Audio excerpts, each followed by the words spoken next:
Assalamualaikum warahmatullahi wabarakatuh. Kembali lagi dengan channel Isun Wong Gresik. Kali ini akan membahas tentang alasan daripada Wahabi menyesatkan daripada golongan tasawuf atau Sufiyah. Seperti itu. Sebelum kita membahas, mari kita mengenali apa itu tasawuf. Tasawuf adalah diambil dari kata Sofia atau dari bahasa Yunani, yaitu yang berarti hikmah. Kemudian ada lagi pengertian yaitu tasawuf diambil dari kata suf atau berarti wol, yang mana orang-orang dulu itu para sufi memakai kain wol dari kulit domba seperti itu, yang mana mereka itu mengedepankan ibadah, zuhud dan lain sebagainya. Dan istilah tasawuf ini itu sudah ada di zaman Nabi Muhammad SAW, yang mana para murid Rasul itu dinamai dengan ahlu sufa. Mereka tidur di emper-emperan masjid. Mereka ini belajar kepada Rasul Shallallahu Alaihi Wasallam. Ajarannya dinamai dengan tasawuf, orangnya dinamai dengan sufi. Oke, sebelum kita memasuki pembahasan, kami meminta agar jangan lupa subscribe, like, and share seperti itu ya. Oke, selanjutnya mari kita bahas apa saja alasan daripada golongan Wahabi menyesatkan golongan dari tasawuf. Mari simak videonya.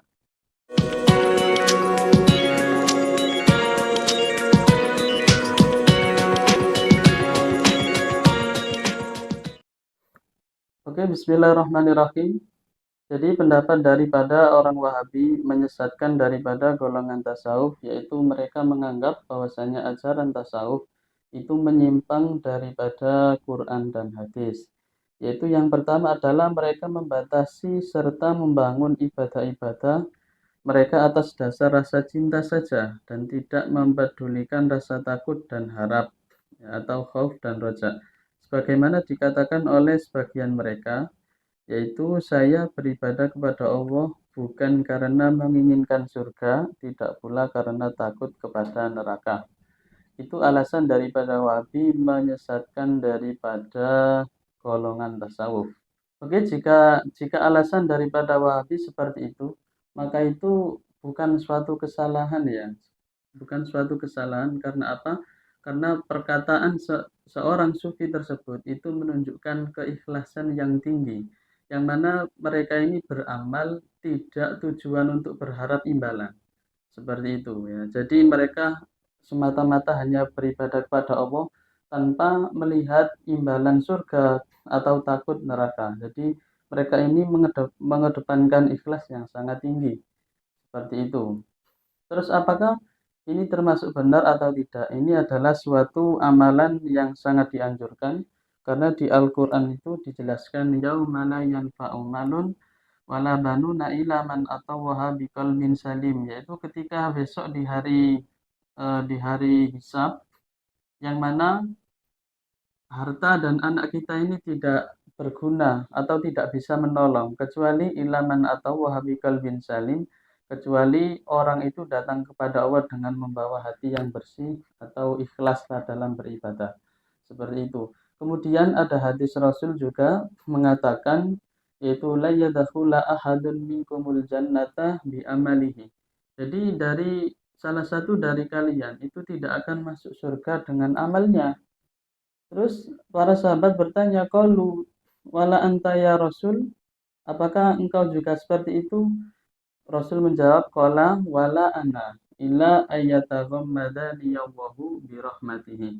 Jadi Rasul menjawab, iya saya juga seperti itu, kecuali Allah memberikan saya rahmat baru saya bisa masuk surga. Nah ini menunjukkan bahwasanya orang tasawuf ini mengedepankan akhlak, mengedepankan keikhlasan dalam beribadah sehingga mereka tidak mengharap surga dan tidak takut neraka. Ya seperti itu, dan ini bukan suatu kesalahan, tapi oleh golongan Wahbi mereka menganggap kesalahan. Nah ini ya termasuk suatu hal yang aneh juga seperti itu. Oke, kemudian selanjutnya yaitu mereka menjadikan kubur-kubur wali, orang soleh atau yang lainnya sebagai tempat ibadah. Mereka mengajak manusia untuk menyembah kubur, beribadah di sisi kubur, bertawasul kepada penghuni kubur, dan bertabaruk kepada mereka, minta syafaat kepada mereka dan yang lain dan dari perbuatan syirik. Ya. Jadi kata Wahabi yaitu ziarah kubur ini termasuk suatu hal yang syirik. Mereka mereka berpendapat bahwasanya kita dikira minta kepada yang mati, bukan minta kepada Allah, dan itu adalah suatu kesalahan yang sangat besar. Seorang tasawuf itu berziarah kubur, itu dia meminta kepada Allah lewat para wali, lewat para wali. Jadi mereka ini meminta keberkahan wali agar bisa lebih dekat kepada Allah Subhanahu wa taala. Jadi tujuannya bukan ke wali, tujuannya tetap ke Allah, akan tetapi lewat para wali seperti itu. Ini juga ada hadis Rasul Shallallahu Alaihi Wasallam yang mana diriwayatkan dari Ibnu Majah, yang mana hadis itu mengatakan ini kuntu nahaitukum an ziyaratil kubur ala fazuruha fa innaha tusidu fid dunya wa tudzakirul akhirah.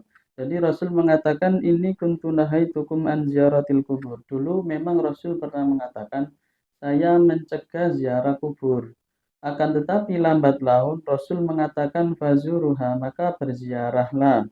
Seperti itu karena apa? Fa innaha tusidu fid dunya wa tudzakirul akhirah. Karena dengan wasilah kamu ziarah kubur, kamu akan menjadi zuhud di dunia, tidak serakah. Dan kemudian kamu juga lebih ingat kepada akhirat bahwasanya kamu di dunia ini tidak hidup selamanya, tapi akan mati seperti itu. Dan ziarah kubur ini menurut orang ahli tasawuf yaitu mereka ini semata-mata bukan meminta ke para makam itu, bukan kita minta-minta kepada orang yang mati itu, bukan, tapi dengan wasilah para wali-wali Allah yang sudah meninggal, kita akan bisa lebih dekat kepada Allah. Kita bertabaruk, mencari berkah dan lain sebagainya, kita nanti lebih dekat kepada Allah Subhanahu wa taala.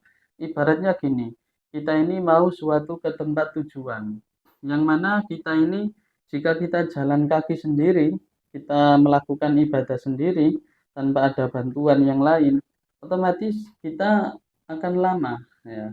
Contoh dari Gresik ke Surabaya, kalau kita jalan kaki, otomatis bahkan sampai berhari, sehari, 2 hari, karena sangat jauh ya seperti itu. Tapi kalau kita ini ke Gresik, dari Gresik ke Surabaya, kalau kita ada kendaraan, ada yang bantu lewat kendaraan, maka itu lebih cepat.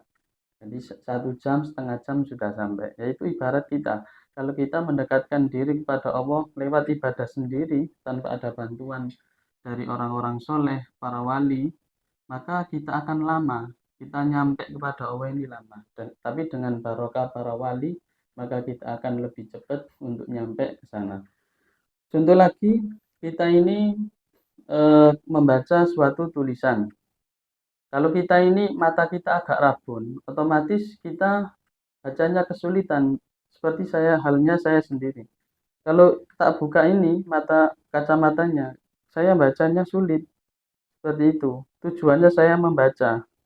Tapi biar saya bacanya lebih enak, lebih jelas, maka saya ada alat bantu seperti ini.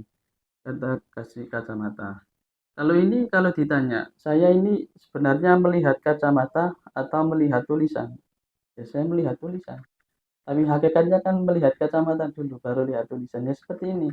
Jadi kita ini kalau tujuan kepada Allah, kalau langsung sendiri seperti ini tanpa alat bantu, kita kesulitan. Tapi kalau kita ada alat bantunya, akan lebih ringan dan lebih mudah. Seperti itu. Oke, mungkin cukup 2 dulu alasan yang kita bahas dari golongan Wahabi yang menurut mereka itu adalah sesat menyesatkan. Untuk yang lain kita bahas next time ya. Next time lain waktu kita bahas lagi.